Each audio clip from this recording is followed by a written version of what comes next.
All right, y'all. Welcome to another I Had No Idea podcast brought to you by Landlock Entertainment. I'm excited today because I'm joined with Joan, and we go back. So what? We go back since the LGA. Yeah. So early teenage years, and then South, Yeah. and then LHS. Mm-hmm. And you've always been someone that I've seen as just a hard worker. Yeah. No matter what you've done, no matter like whenever I see your social media posts, you don't stop working. No, I don't. And you're always grinding. And Yeah. even since we were kids, you've always been hustling. Mm-hmm. And I think it seems like you have a lot on your plate at all times Mm-hmm. because you want to get as much done as you can. Yeah. So I'm really excited to have you on, and I Mhm. appreciate you making the time. I know you're super busy. You know So- what? Yeah, I've wanted to do it. I feel like our time has been like not matching up well, so I'm glad that we're able to finally. Yeah, so I Yeah. appreciate it.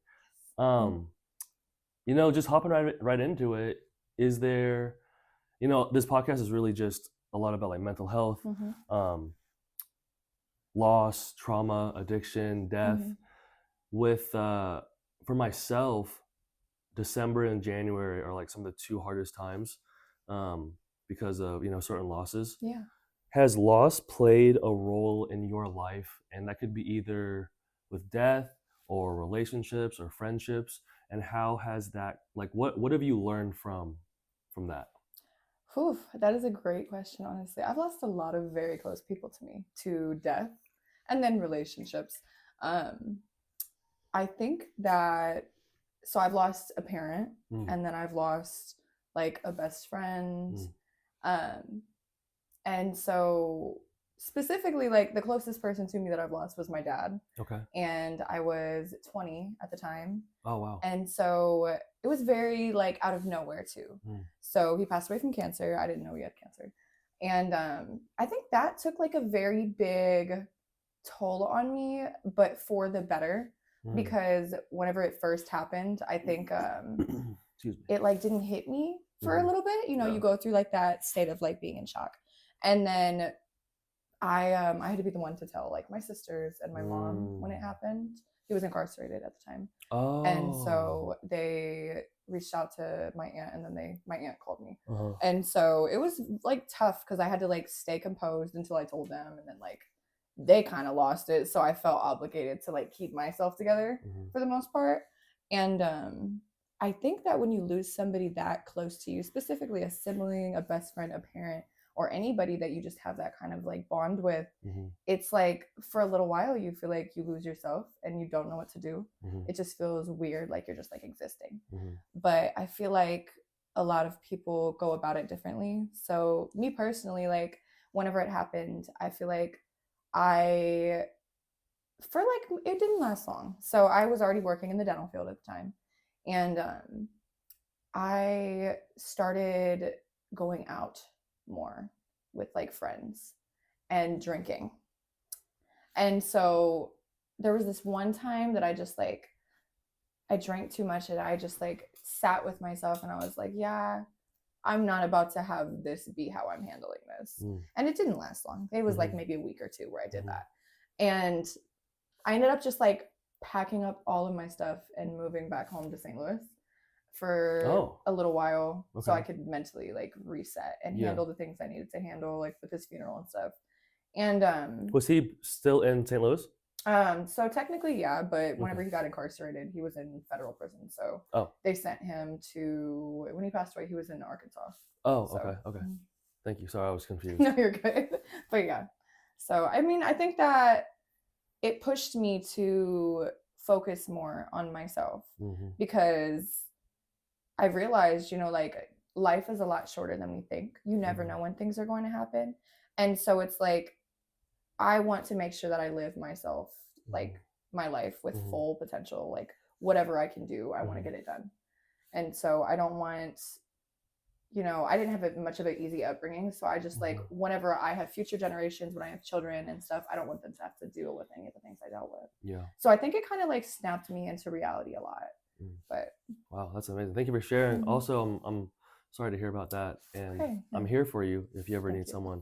I've recently been working on that. Yeah. When I tell people I've lost people, the usual, I'm so sorry for your loss. Yeah. And I've had a strange time with that Yeah. because it just feels, when you see someone at the store, hey, how you doing? Good, how you doing? Okay, have a good one. It And feels automated. yeah, and I don't want that. So No. I've been starting to put in, I'm here for you, Yeah. just so it's vocalized, and I think it means more than I'm sorry, or when someone says, I know how you feel, I know you're going through. I don't really like No, that I don't like that either. because you didn't know the relationship. You weren't in those moments. You didn't have the bond. You didn't have the trauma. You didn't have the problems and issues that you and that person had together. Right. But wow, that's a powerful story. So that was in 2020. Okay, so let me think. When you were dealing with that loss, was that one of the first close family members that you had lost in your life? Yeah, honestly. Okay. And then how did were there things that helped you with coping? Did you find talking to people or going on walks or creating, an artistic outlet? So honestly, I think I've always been the kind of person, since I have become an adult, I have processed that my coping mechanism is working. And so just focusing on that has helped me stay level-headed and distracted and focused on my goals. So wow, that's amazing. yeah, that was my little outlet that I use. Yeah. If I may, what was with your father being incarcerated?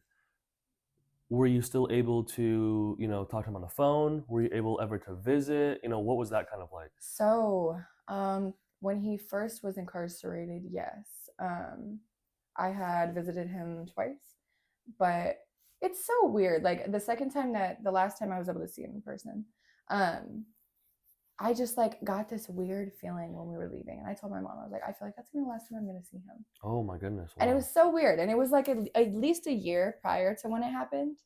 And I just had this weird, sickening feeling. And it was crazy because he looked so healthy. He looked a lot younger. And so my mom and I were just talking about it. We're like, that's so weird. And then that's when my intuition just felt weird. And so basically when he first got sick, he was hiding that he had cancer from me and my sisters. And so COVID had happened right during this time, and we were not able to visit. And so they didn't let us go see him. Speaking to him was very, very, very limited because they kept them on really tight schedules with you're in a building with that many people. COVID, they took more precautions for it. So I didn't talk to him much. I did get to speak to him maybe 2 weeks prior to it happening. And so yeah, but not really, no, because of COVID. Wow. It's insane to think about how different life was during COVID. Yeah. And how it was so day to day. We didn't know what was going to happen the next day. We didn't know. What a strange time. And I can't imagine how frustrating that would have been too, to not be able to then not only be able to see him and visit him, but then also having the restraints of not being able to, or the higher restrictions for the phone calls. Was he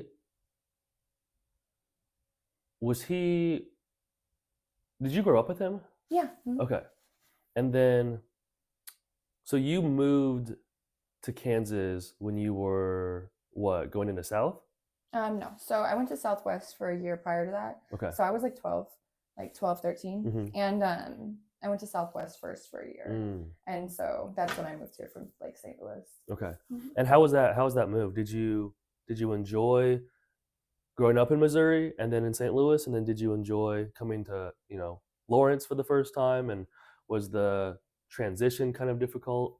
So it was difficult. So I grew up on the Illinois side of St. Louis, and isn't that East St. Louis? Okay. But in a little city around St. Louis. Oh, okay. So right across the water. Okay. And so it was different. My mom originally moved us out here. And so my dad originally was staying in St. Louis. They were separating. And so we moved out here with her and her boyfriend at the time.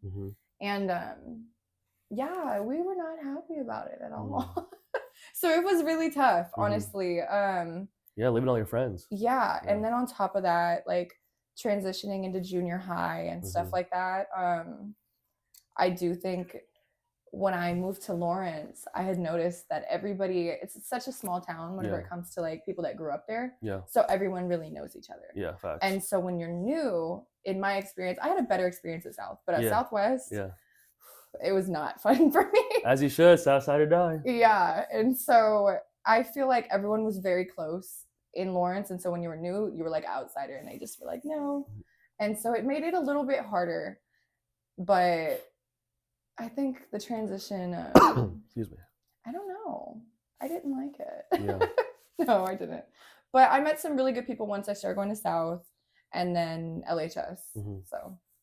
So then when you switched then from Southwest to South, what was a few of the key takeaways that you realized or that you noticed that were different, if any? Oh gosh, honestly, whenever I first went to Southwest, I remember I was in choir and this girl, it was like my first week there. And mind you, we're in like 6th grade, okay? And this girl comes up to me and I remember who it was, but I'm not gonna say it. And the first thing she asked me, she was like, so are you rich? And I was like, no. And I just looked at her like confused. Yeah. And she was like, oh, okay. She walked away from me. Wow. Never spoke to me again. Wow. I was just like, what the fuck was that? Like, wow. Sorry. No, yeah, no, okay, cool. But yeah, I was like, what is this? And so I think that the people that I experienced at Southwest just had different upbringings than I did a little bit. And so it was a big culture difference. Yeah, for sure. And they kind of judged you for it. Yeah. So, yeah. Well, I'm glad you were able to, did you move or then did you put in a transfer? Okay. Yeah.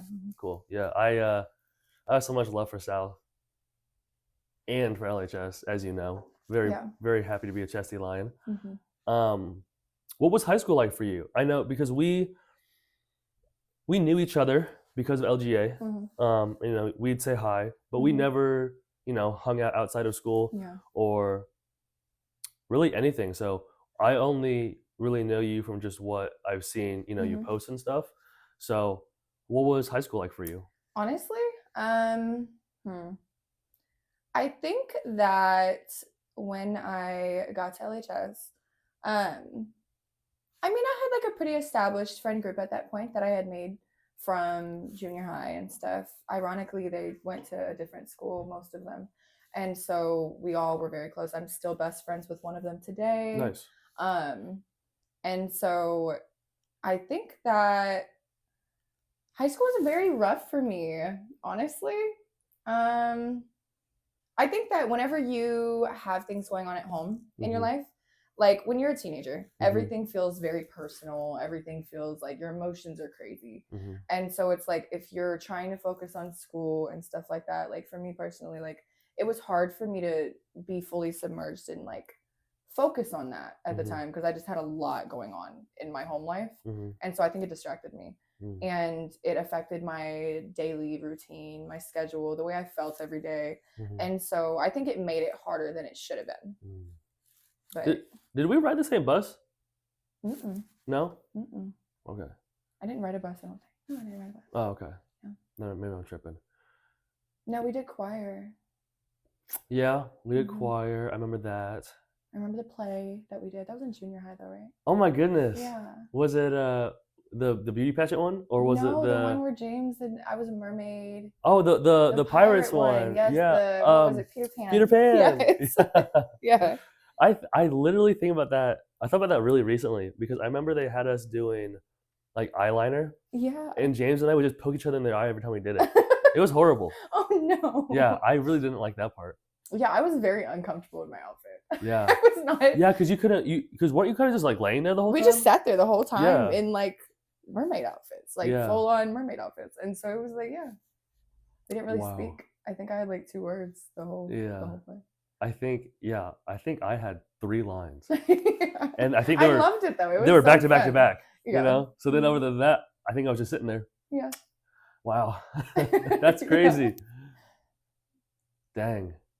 Yeah, I remember the behind the scenes before you'd go on stage and stuff was always so chaotic. It was so chaotic. And remember the back how there was that one final curtain and the space Yes. was this wide and you would run and miss, who would be like, "Don't run," because you can hear it out there. Yeah. And we're like, "No, you can't hear it." You could definitely Yeah, hear it. you can definitely hear it. Yeah. You're like, That play was so funny to me every time I think about it because even the shows were so chaotic. Do you remember the first day the wall fell? Yes. And then the second day, James had to carry me and we tripped over the alligator. Yes. And I got dropped. And I was like, this is so chaotic. Oh my gosh. But it was so fun and I loved it so much. Yeah. Yeah, Mrs. Waller, I liked her a lot. Yeah. Yeah, she was funny. Yeah, she was dope.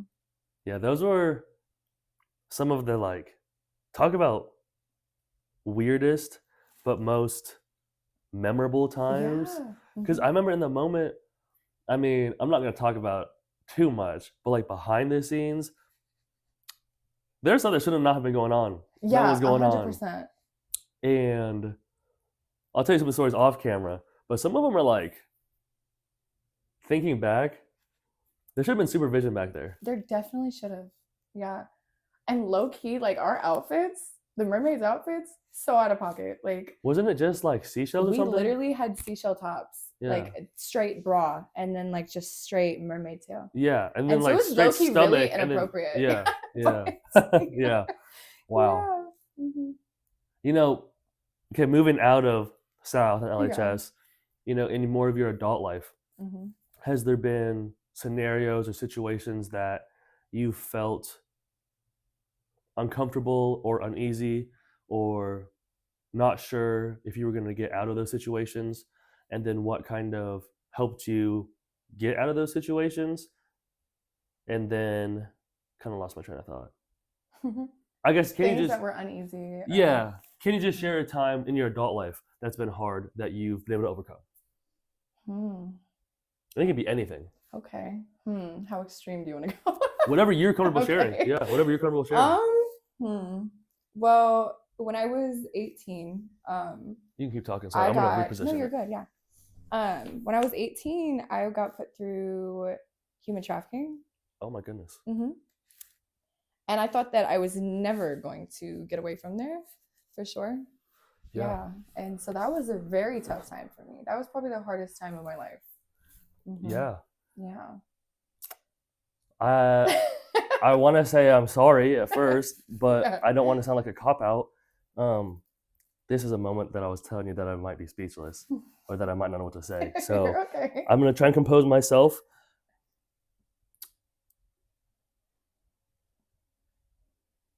It's so sad to me that stuff happens and that you have had to go through that. But I want to say that I am beyond happy and grateful that you are out of that situation.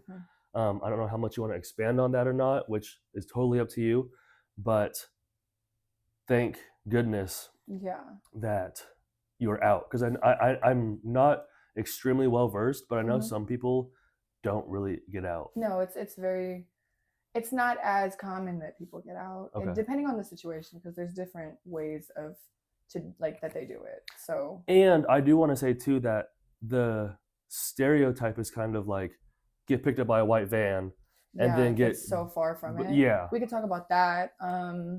That's nowhere near accurate, honestly. I'm sure that some of them, of course, that is what happens. We hear about kids getting kidnapped all the time.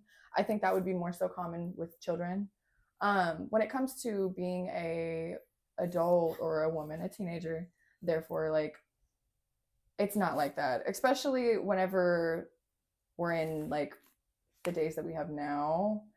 People have become a lot smarter about it. Me personally, it was somebody I had gotten into a relationship with. I was with them for 6 months, and then they asked me to move out of the state with them, and I did.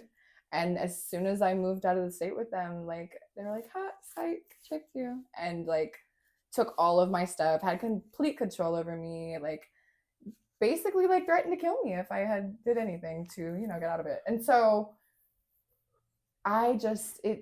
you got to be very careful nowadays with who you get into a relationship with, who you become friends with.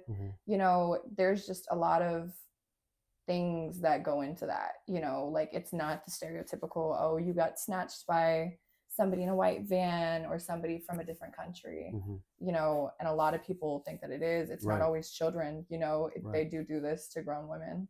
And so that's another thing that a lot of people don't like think about as often. Yeah, that's why I wanted to kind of talk about that, because I know, and it's crazy nowadays with just the way people live life now.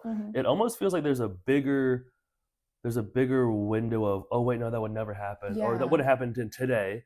When I feel like more of it gets shoved under the rug because people have those ideas, but have those false ideas of, oh wait, well, if I haven't heard about it recently, or if I don't know anyone that does it, well then maybe it's not as bad. It happens everywhere. You know, it happened to me in Lawrence. Technically, Oh my goodness. And so the person wasn't from Lawrence, but so it's just like, you know, it's a common thing that people think it's like only in bigger cities. Like, no, this is now a thing that happens everywhere. You know, it's in some of the music and stuff, it's like idolized. And so it's like, you really have to be cautious with like men, women too. Like there's women that will try to bring you into it for a man, and they'll trick you. Like it's a lot more to it. I know the Midwest is a pretty big spot for like the trafficking. It is, because there's like not as busy roads. Exactly. There's more space. There's not as much, you know, I mean, you know what the Midwest looks like. So and so they take you from the Midwest and take you to one of the coasts. And wow. How if you are comfortable with going into this, when you were in that scenario, you know, what were you like? What were your thoughts like? What was kind of going on in your head? And then I guess we'll start there. Honestly, I was very shocked at first. I just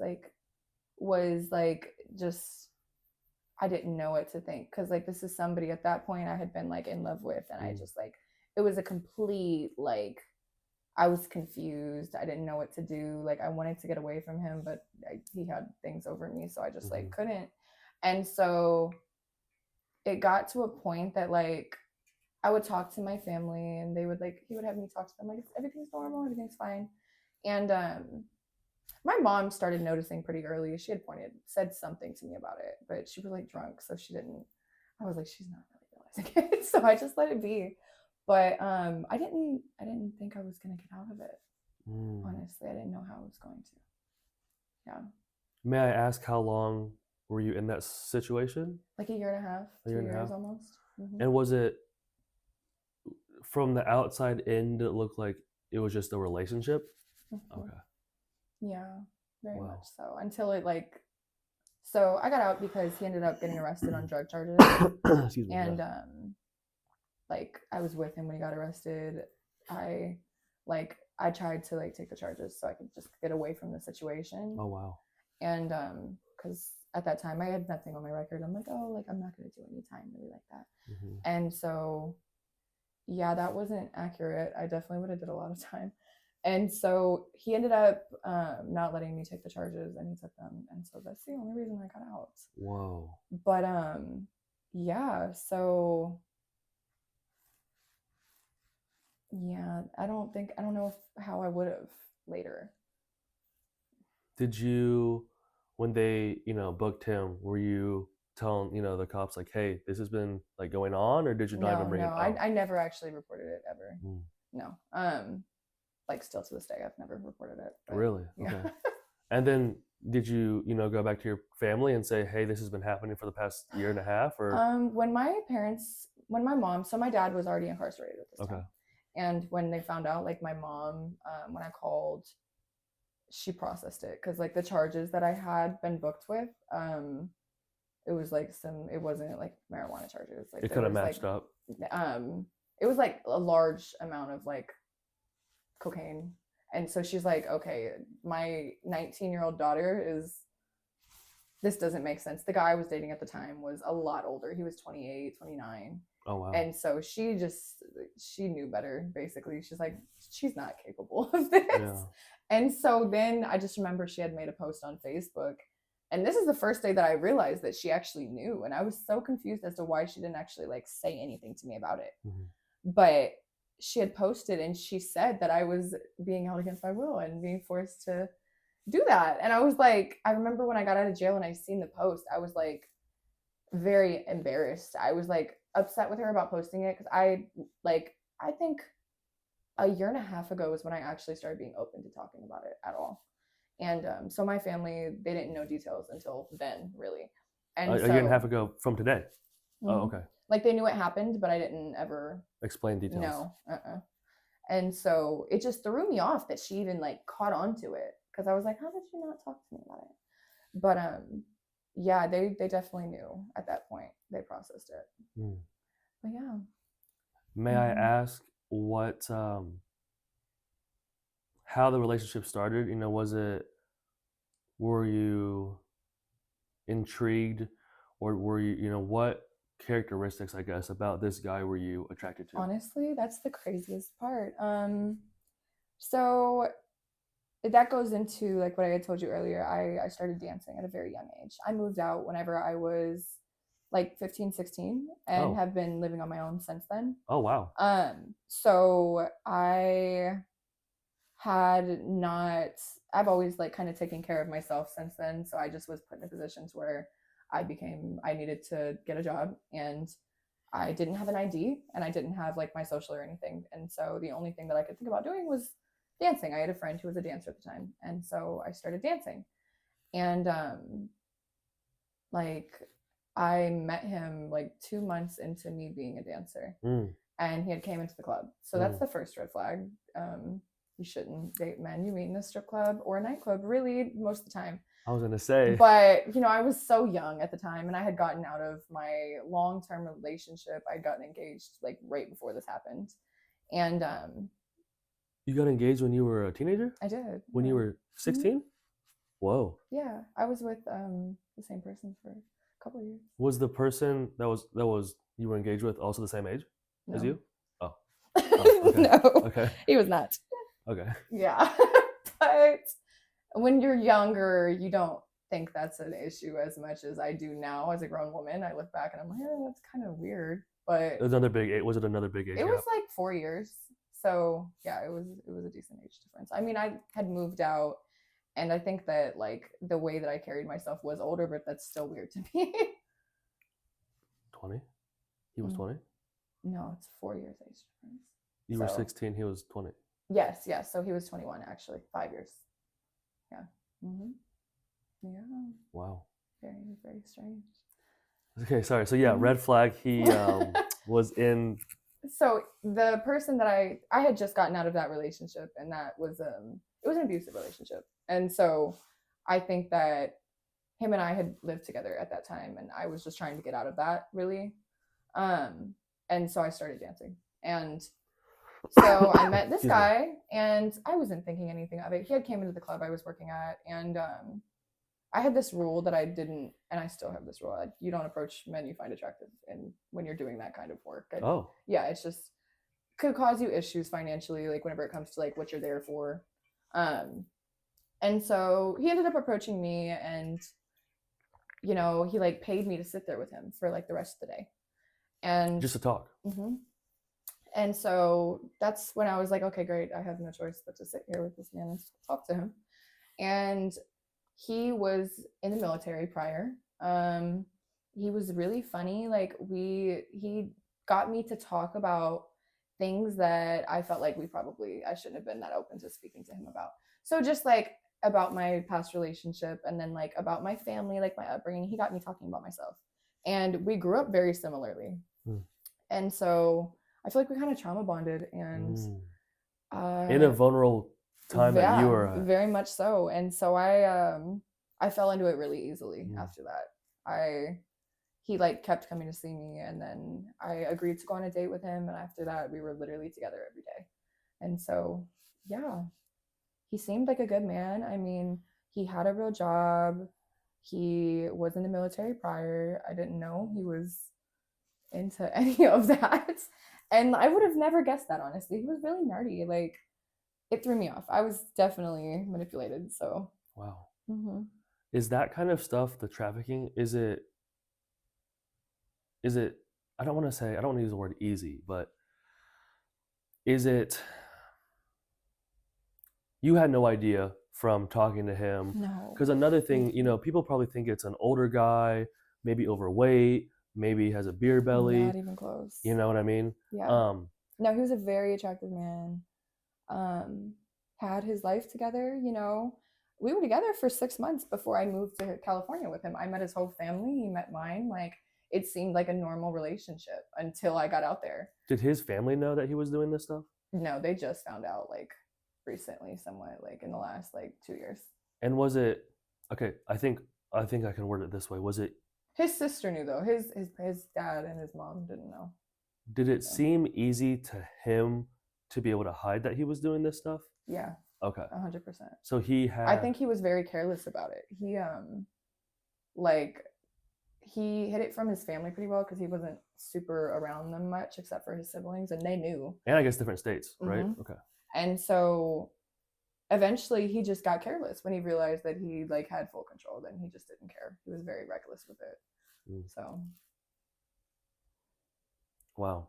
Yeah, I feel like he was one of those people who just had gotten away with so much that he felt untouchable a little bit. And so, yeah,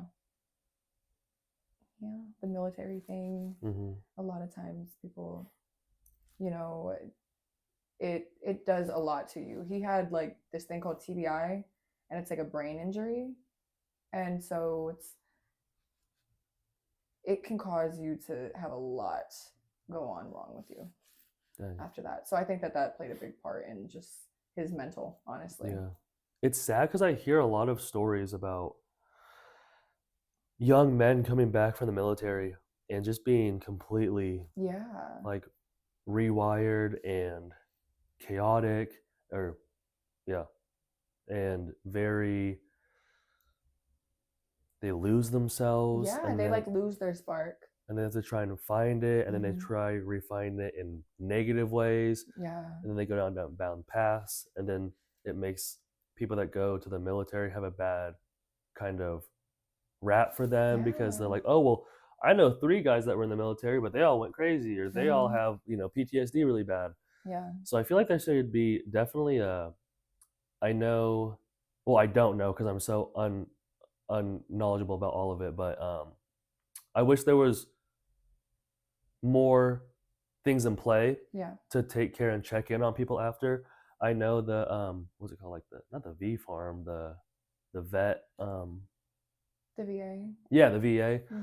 I know that's been, a big thing, but maybe, I don't know, just like mandatory check-ins or checkups. Yeah, I do think that they definitely need to do more for veterans, because theoretically, like the things that they're making them do and that they're signing up to do, like a lot of times people don't really sit and think, like, how are you going to feel after you do these things and after you see these things and you experience these things? Yeah. How is that going to mold you into a better person, a worse person? Like, are you going to have the control to, stay level-headed after?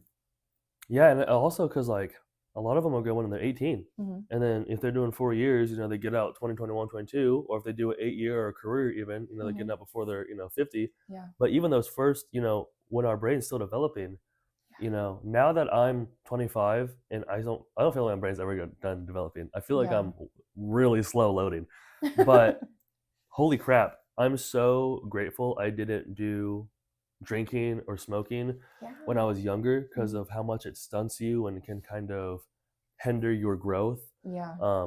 Because the way I'm already now, I'm like, it'd be bad. Yeah. And it's sad because how much early childhood usage there is with drugs and alcohol. Yeah, it is. I think, like, personally, a lot of it comes from, I was exposed to it very young. Both my parents had addiction problems. And my sisters, we all had tried, like, smoking weed at a young age. And so me personally, like, my sibling had me smoke with her. And we're both young. We're both, like, teenagers. We didn't realize, like, hey, like, this is not good to do right now.